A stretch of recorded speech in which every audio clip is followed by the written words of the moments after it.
How do I, F26, break up my 5-year relationship with my live-in boyfriend, M28? This is my first relationship and it isn't working out. My BF is a nice guy and he doesn't have any problems. He just isn't the one for me. I can't see myself living the rest of my life with him. I'm having a hard time because he lost his job due to COVID in May and I haven't. It makes me feel guilty for wanting to break up with him. I don't know how to approach a breakup like this. Do I find new accommodations first? Do I break up and wait living together and find an apartment? I know he'll be devastated because he has previously mentioned about us getting married. And I don't need any advice on trying to work it out with him. I've had these doubts for a while but always shoved them off thinking I just wasn't ready for marriage. I've also been going through a depression from this because all my friends and family get so confused and shove off my feelings when I bring up breaking up with him. Edit, he comes from a family with a lot of money. They've been sending him cash for rent and also groceries during this too long didn't read first relationships and don't know how to break up with BF who I live with. Mostly what I mean is the logistics of getting up and leaving, not so much sitting down and breaking the news. Not sure if you're asking how to break up or how to navigate post-breakup logistics, and honestly I can't really advise on either except for, just do it. Sit him down, tell him clearly that you want to break up because you don't see a future with him. Might be gentler to add you've felt this way for a while so he doesn't assume it's due to unemployment. Only then can you really work out what comes next. Hopefully you both have somewhere to stay while you get back on your feet. You've been a team for 5 years. I wouldn't recommend leaving him in the dark while you prepare to move on. Best of luck. It won't be easy or feel good, but it's definitely for the best for both of your futures. Edit to add, cause I think I know where you're coming from. You are always allowed to break up with your partner if you want to. Friends and Reddit strangers can only know so much of the situation, and friends might be especially biased. You don't need to seek permission from anyone to do this. Thanks. I mostly meant the logistics side, I think. I know what to say, it's just the process of either me finding a place before breaking up or breaking up and still staying in the apartment with him. He comes from a family with money so he won't be left without any support. And even with that I'm still planning on paying half the rent if I'm the one to move out and find a place.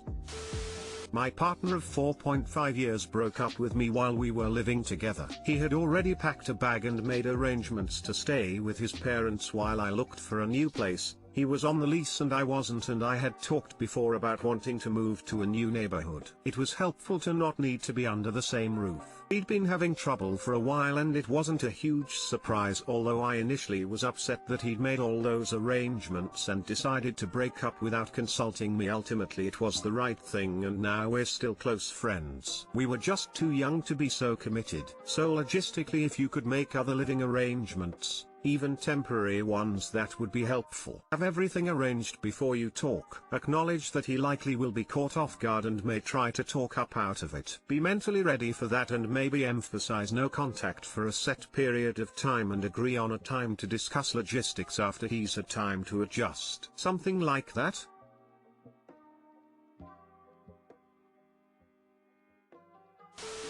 Logistics-wise, I have had a few live-in partner relationships go south and it was easier to have my plan in place to leave or have them leave, within their rights, before the actual breakup occurs. If you are planning on leaving the residence, then setting up a new residence or planning on staying with a friend or family is a smart move. If you have someone who supports your decision and can offer assistance, having them there to help you pack or act as a buffer against your STBX makes things smoother as well. Gather and remove important stuff first in case the situation gets too intense. Things like important documents, keepsakes, some clothing, and move it to a safe location before breakup might be something you want to consider. You've stated that you know this is the right path for you. Remember to trust in yourself when others try to sway or confuse you. Any reason you have for breaking up is valid and should be respected by your friends and family. You got this.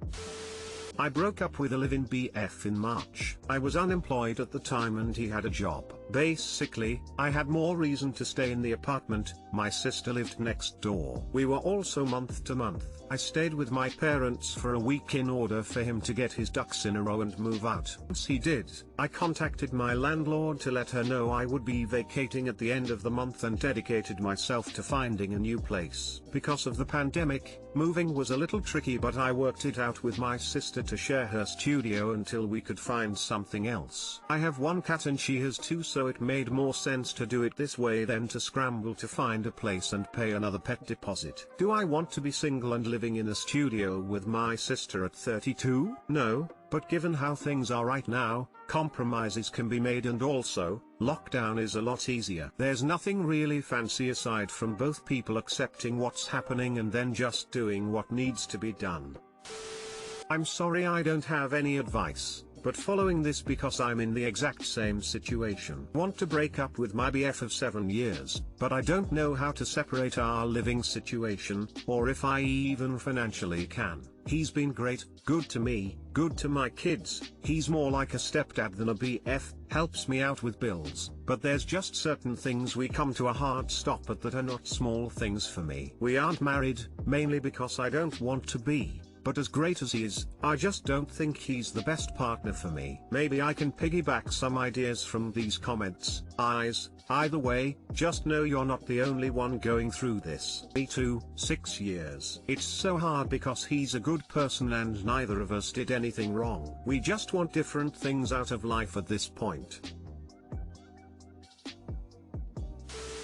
My dad, 49 meters, is trying to fix our relationship, but I, 19F, don't think we can. My dad is a typical African father but taken to the extreme. He never let us play with friends when we were younger, pulled us out of the local church to start his own, and scared the few friends I begged to have over away. I've spent my entire childhood avoiding others because it was difficult to let anyone in my life that my father wouldn't try to cut off. He was always angry and abusive towards me, my brother, my mother, his own parents and siblings. 2 of my uncles don't even talk to his family anymore because of my dad. He calls my mother dumb behind her back, says she can't cook well even though her food is amazing, etc. He's definitely aware as that his relationships are not working out and he reads thousands of self-help books, but he's so set in his ways, nothing changes. He never listens to anything anyone has to say. He just assumes he knows all. I've lived here 19 years and we still have to remind him what my allergies are every week. He's seen how his dad friends are with their kids and I think he's a bit jealous because my mum tells me how he complains about how we avoid him at home. He also came to me the other day, coincidentally after reading another self-help book, asking for my forgiveness. I've forgiven him and I'm doing my best to treat him cordially. It's a lot easier now since we are older, it's easier for us to avoid his trouble. I just don't think that close father-daughter bond is possible. He habitually complains all the time. I feel sick around him or when he touches me. He's got a tendency to tell me dark stories I don't want to hear. I can't even voice these concerns because it will be seen as disrespect in our culture and I could get hit or shouted at. It's so annoying because my mum talks about how I never put in any effort towards my dad, but the well he has dug is inescapable. I try my best to be polite and respectful, but that closeness is impossible for me. I just don't trust him. How do I explain this to my mum? My dad, the main source of all my childhood trauma, is trying to mend a relationship that I don't think can ever be repaired, and I'm struggling to explain this to my mum. I could get hit or shouted at. Then he's not really trying to mend shit. This all sounds like very selfish nonsense on his part, and not at all beneficial to you. What's in it for you to ignore your unpleasant feelings to try to appease his desire to have the relationship he wants with you that he never put the proper effort into having? Can't stand narcissistic parents who were shitty or absent who then whine about you not putting in effort. It was their job to put in the effort when you were young, not yours now because they didn't. But I mean, I'm an uncultured Canadian who has no issue cutting off toxic people in my life. I'm Marie Kondo everybody. Does this person spark joy? No. Bye.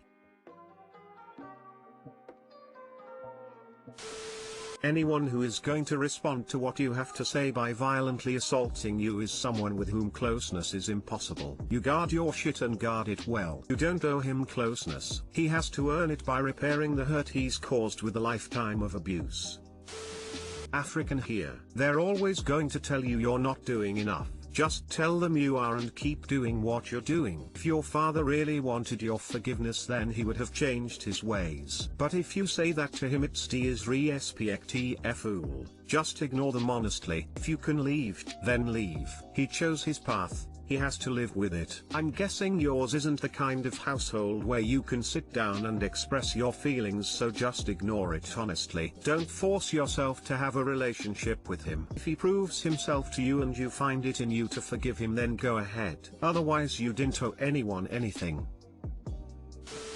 It sounds like he wants to mend the relationship for his ego, not to have a healthy relationship with his daughter. Especially since he would shout or hit you if you challenged him. Unfortunately though, I'm not sure your mom will see it outright, especially when culturally she believes you should just simply accept this behavior. Continue to stand your ground and keep your distance. She will see it in time. Focus on what makes you feel the most safe in your home. I agree. He doesn't commit to any changes, just says super loudly that he's going to. His current beliefs about the world and the people living on it trump anything he seems to learn. He does it with everyone, not just me. I'm trying my best to be polite and respectful, I guess. It's all I can do.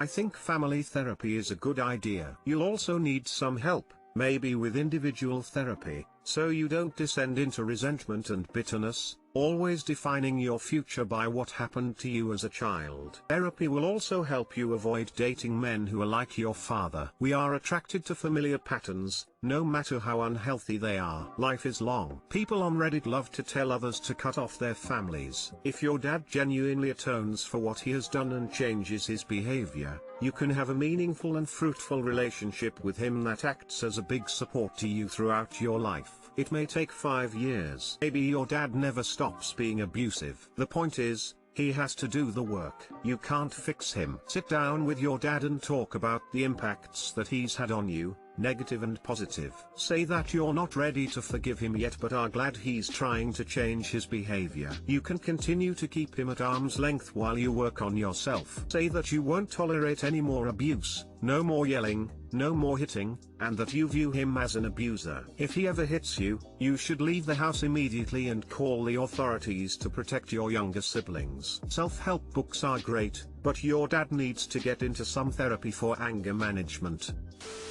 My 21F mother, 48F, accused me of stealing her money without even counting it first. To make a long story short, my mom is seedy. She's always doing sketchy shit, but if anyone ever even questions her motives slightly, she explodes. I'm in nursing school and my dad was an addict, so I'm fairly certain she's either taking or selling drugs. Just BC, I was raised around it / also trained to recognize the signs. So fast forward a week ago, I go into her bedroom. BC, we wear the same shoes and I knew she had a pair of my shoes that I needed. Her room is a mess and everything is all over the place per usual, and I look in a basket and I pull the first shirt out and there's a tin in the basket, clearly was put there as a hiding spot. I open the tin and there is $12,000 cash in it. Sketchy, but my boyfriend was with us for the week and I was also prepping for finals, so I just put it back and covered it back up. Not a conversation I have time for or even care to have. BC, I knew she'd just explode and make it my fault somehow. I only told my older brother about it, who agreed it was sketchy. Well, my brother must have mentioned it to her. BC, fast forward a week. I just got back from taking finals. She sees me and gives me a super dirty look and I said, "What's that about?"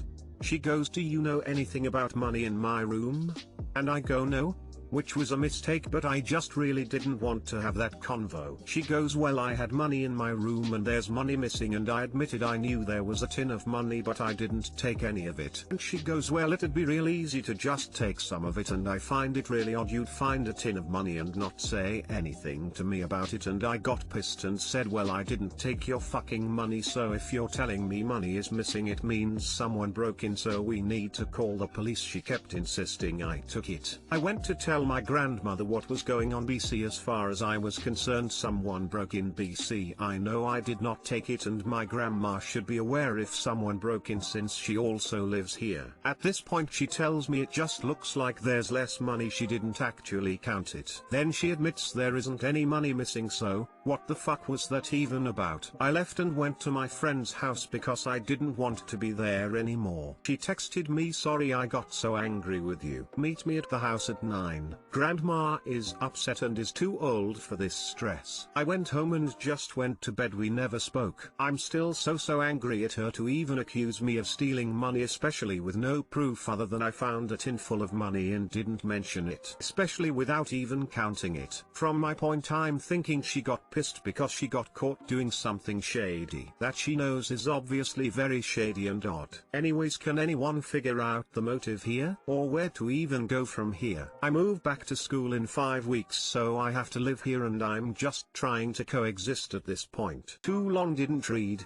Caught my notoriously seedy mom with a tin of 12k in her bedroom. Put it back and only told my brother, who then told her I found it and she accused me of stealing from her, which I 100% did not do. We got into a huge fight and I insisted on calling the cops. BC if I didn't steal it, someone broke in, and she backtracked to saying there was actually no money stolen.